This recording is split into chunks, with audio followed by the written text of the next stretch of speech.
पाकिस्तान 'ਚ पंजाबी कॉम्प्रैस्तां दे सब तो वड्डे नैटवर्क पंजाबी नैशनलिस्ट फोरम वालों जी आयां नूं। जनूबी पंजाब विच पंजाबी जुबान तहजीब सकाफत दे 100 मॉडल पिंड बनाए जाणगे। जनूबी पंजाब विच बलोचा पठाना अरबी निजात गिलानियां कुरैशियां अब्बासियां नूं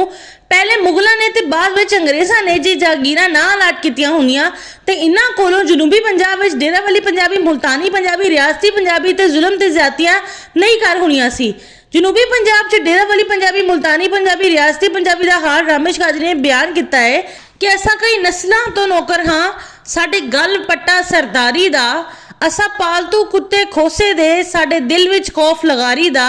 असा पट्टू खान दरेशक दे, साडा जैन गुलाम मजारी दा, असा रामश एवें रोल मरने, कोई हल नहीं है बीमारी दा। एक हकीकत है, लोहे नूं लोहा वड़दा है, जहर नूं जहर मारदा है। इस ते जनूबी पंजाब विच बलोचा पठाना अरबी निजात गिलानियां कुरैशियां अब्बासियां वालों सराइकी साजिश डेरा वाली पंजाबी मुल्तानी पंजाबी रियासती पंजाबी ते जुल्म ते ज़्यादतियां जनूबी पंजाब सूबे बना के पंजाब दे वंड दी कोशिश दा भी इलाज यही है कि जनूबी पंजाब चों 100 पंजाबी कौम परस्त तैयार किए जान।